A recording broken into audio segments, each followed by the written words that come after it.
Reality Team TV, we back. We're back. Darling, could you let the people know who you are? And then we literally go from there, yeah? Okay, I'm Awkward Confidence. That's my artist name. I'm back. Okay. We're back. We're yeah. back. I don't know what else to say. Yeah. Now, like, for the people that obviously, watching this conversation for the first time, for the people that are tuning in, or for the people that are going to tune in, to get to know you more, like, how would you describe, like, the music that you make? I would say I make a lot of conscious music. I just go with wherever I'm at in that moment, because recently I made an EP called Back to School. And in that EP, it's just more about the things I've learned over life. So sometimes it's just more of like, okay, outside of that EP, I usually make music that is more reflective of the world. So say, for example, I've made a song called Women. So that's about Women International Day, what women have done for this world and giving them their flowers. I've also made songs about what's going around in Palestine and things like that, Gaza, Slytherin. So things like that. I make music about what's going on around the world. But then with this EP, I've actually decided to make music more centered around me. I have made a song called Queen of Swords in the past, and that's more of like what I was going through in that time, more of taking back my power, kind of being a bit more of like logical centered in relationships. But with this EP called Back to School, because my background is a teacher, it's more about things I've learned. So it's almost like, yes, I'm a teacher academically, but I'm also feeling like I'm learning about life overall. So that's more about my journey. So I make music that is about consciousness, but also about myself, things that I've learned. Yeah, shared experiences. Okay. Awkward confidence. Talk to us about that. How I came up with the name, or Yeah. How did you come up with the name? the funny thing is, on YouTube, I used to be someone who used to put up vlogs, challenge videos, just anything. I was more on the talkative side in terms of my channel. And then when I started getting into music, I was like, you know what? I need a stage name, because for some strange reason, I didn't want to go with my actual name. I don't know why. I don't know. I just kind of thought, let me go with the stage name. And at first, my stage name was King-ish. But then I thought, you know what? That's already taken, and it's giving too masculine because it is a king, and I'm a woman, so it would make sense for me to be queen. So then I thought, okay, let me change up the name. And because my channel name then was already Awkward Confidence, I thought, let's go with Awkward Confidence. Let's make it into an artist thing. And that's because with me, I feel like I have two sides to who I am. Like, there's a very confident side when I'm on stage, I'll take the mic and I can perform. But then there are also times when I'm not on stage, I'm very awkward and I'm like, and it confuses people, So I thought I could be awkwardly confident. So I'm Awkward Confidence. Yeah. Okay. And is that your latest single? Yeah, on my EP, the first song on it is called Awkward Confidence, and it's basically describing me. Like, this is who I am. Yeah. Yeah. And even going back to your music journey, yeah, like, where did everything all begin? Because, like, I tried to not ask, obviously, people the same questions, but I feel like with music artists, one of my favorite questions, it's just usually like, because I'm curious. I'm always like curious to know, like, you could have been anything. You know this word, you could have been anything. What made you choose music? Like, how did you fall in love with music? Yes, all of us, we consume music. We like music in different ways. Yeah. But for you to say, you know what, besides me consuming music, I want to be a music artist too. Like, when did all of this begin? Well, definitely from childhood, I've always enjoyed not only consuming it, but I always loved I was one of those children that I have the hairbrush in my hand, just be singing. Okay, as a mic, yeah? Yeah, just pretending that I'm on stage. I've always enjoyed it. But in school, I used to be part of a lot of creative clubs. So I used to do a lot of singing. I used to do a lot of dancing, a lot of acting, anything creative. I've always been drawn to it. And it kind of helped get me out of my shell, because before I was in those clubs, I just used to focus on, just school, being academic. And I noticed that my personality was very reserved. I was very quiet.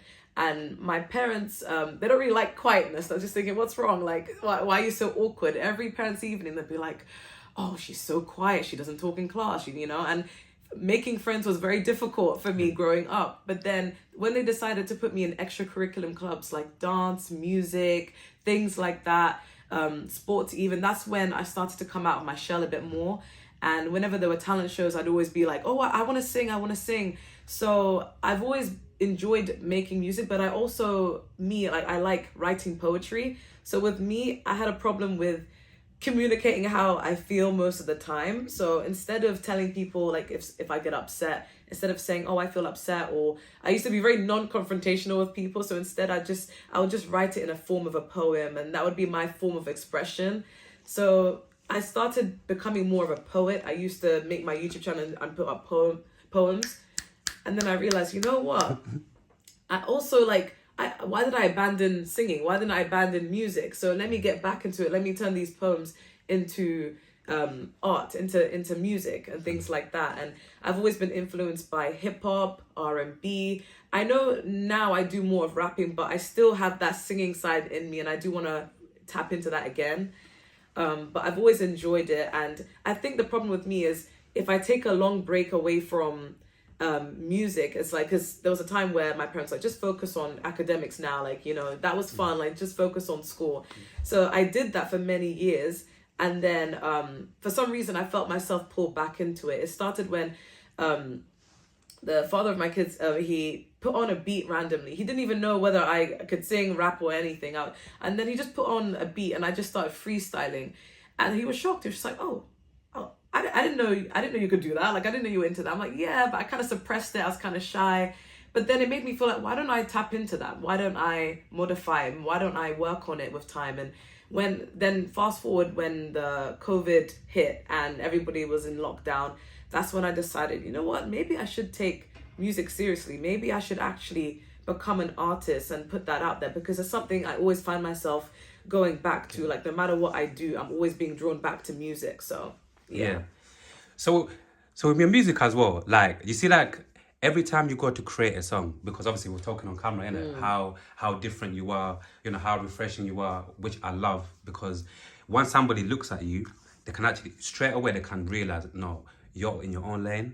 You've got your own, you've got your own look, which is beautiful. Once again, like you said, like, there's so many different people trying to copy what's popping and all of these things. Like, when did that, when did you make that decision that, you know what, you're gonna just try to be in your own lane, you know, create your own image, rather than, you know, copying, like I said, copying what other people are trying to do, so that obviously you can blow like a certain girl that's already blown. I think it stems more from, like, I feel like no matter where I was, whether it's in school, whether it's at work, I always felt like there's a part of me that just never really fit in. And I didn't know why, because I really wanted to fit in. I'm just thinking, why am I always feeling like a bit left out? Why am I always feeling like, you know, I'm doing things differently? And it was even like maybe today's not the best example, but even with the way I dress, you know, the way I present myself, you know, like, because I consider myself not just an artist in terms of music, but also looks. I'm like, oh, let me put this look together. You know, I love art in all forms, painting, drawing, you know, everything. And I just thought, oh, I'm just an expressive person.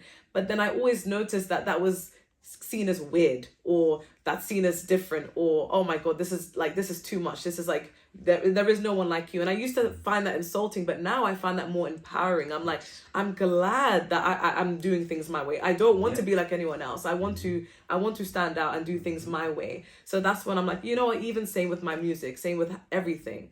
And that's why it's awkward confidence. It's just like, yeah, like, this is me, you know?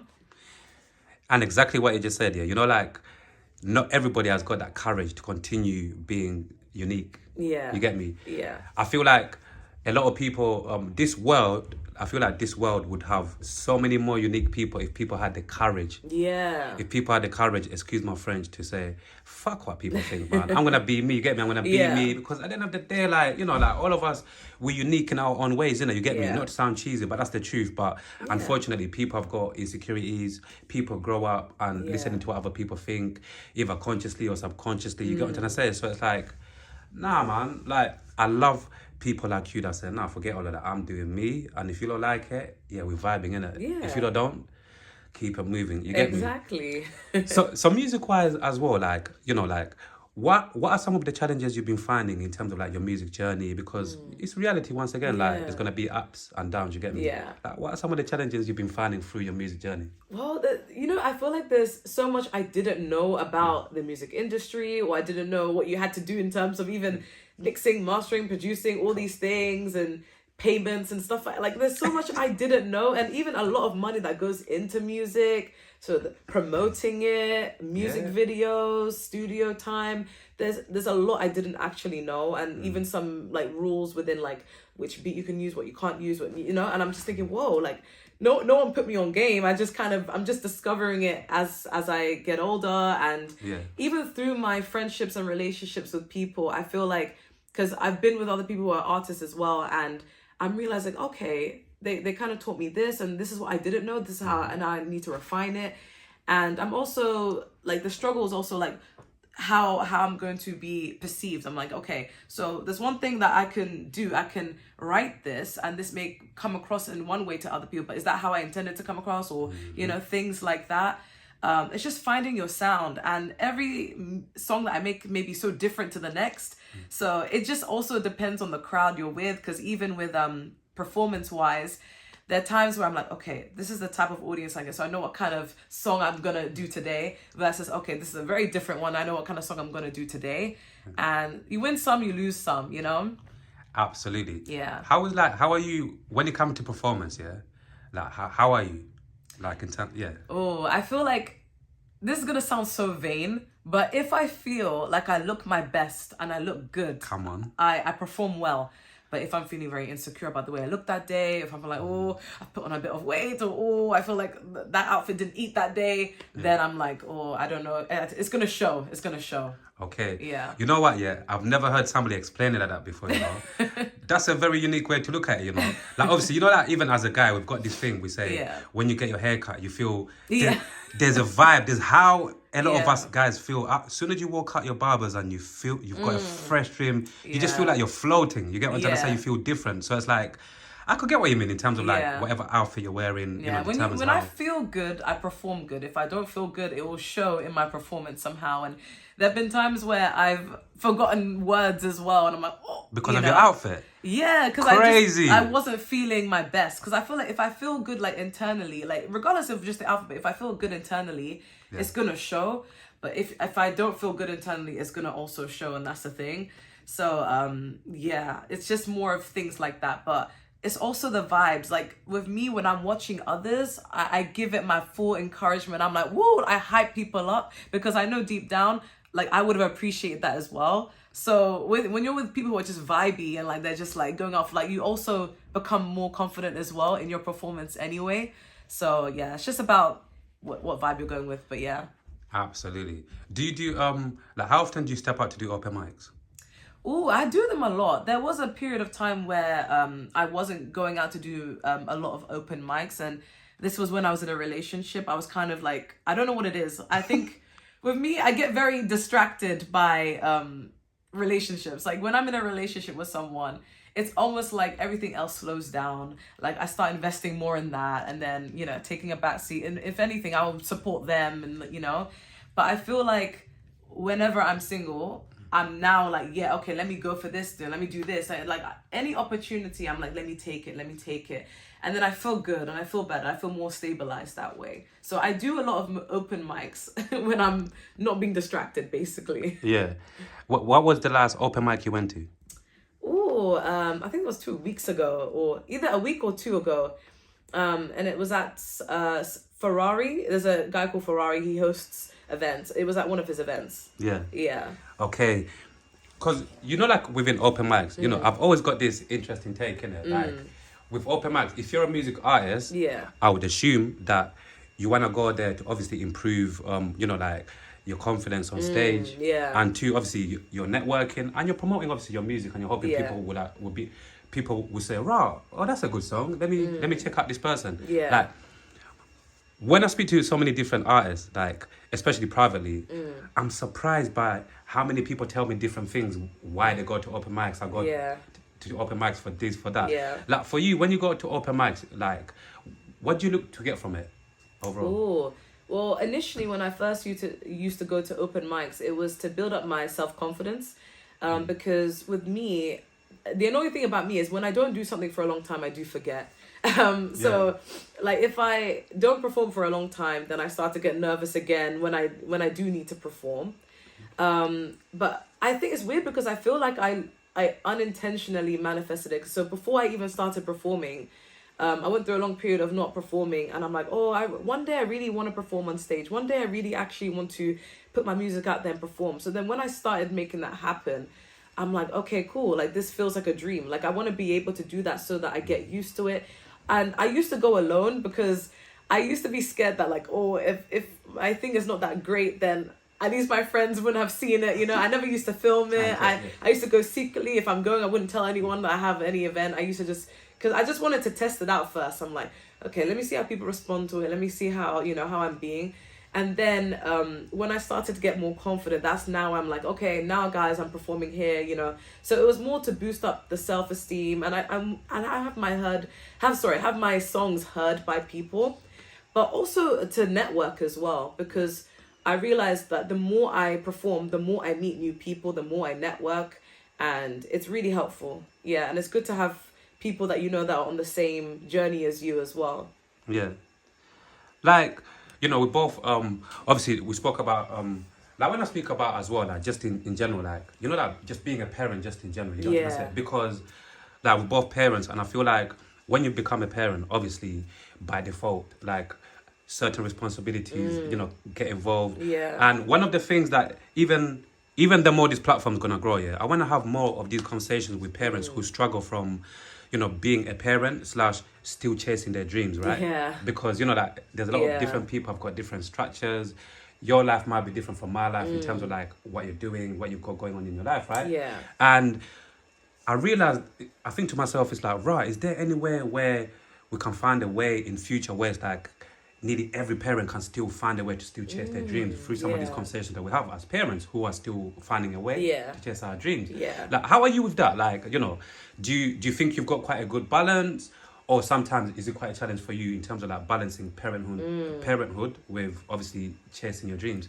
Yeah, it's honestly one of my biggest struggles. It can be some things that I'm quite insecure about when it comes to my parenting, because ever since I was young, I always knew I wanted children. Regardless of what career I was doing, I've always wanted to have kids. That's something I've always wanted. I would like more, okay? So I've always been interested in, I have to have children. And I love kids. I even work with kids. So kids was always part of my plan. But I also know that with me, I have multiple different interests and hobbies and talents. And with me, I like to stay like very busy on my feet. I want to do this. I want to do this. I want to keep this going. Because, I make music, but I'm also a teacher. I dance. I'm on podcasts. I still do all these things. So it's like with me, like, I never thought kids would be something that I'm like, oh, that's gonna... you have to say goodbye to your dreams because of them. I never ever once thought that in my mind. I always knew. And even growing up with my parents, my mom, she's amazing. My daddy's amazing. My mom was still working, so even when she had us, she was still working. My parents, two parent household, but they both had their own income. So that's all I knew. I'm like, okay, they love us. We feel loved by them. They're able to take care of us. But they still want to chase the bag, and that's fine. And with me, I feel like that's just the same as me. It's like, I love being a mother, but I also like to work. I like to, so I never thought that kids would slow that down. It does get hard though, because there are times where I'm like, oh, I want to spend more time with them. I want to be, and the little cute things that they do, their little milestones. And sometimes I feel really guilty when I see some of my kids, like they've learned a new skill and I didn't even realize it until much later. I'm like, oh, I didn't know they could do that. So when I catch up with parents' evening and things like that, I'm like, oh my God, I feel like I've missed out on so much, But then any time that I do have with them, I shower them with all the love in the world. But with me, regardless of what I'm chasing in life, I always wanted children. I still want more kids. So yeah.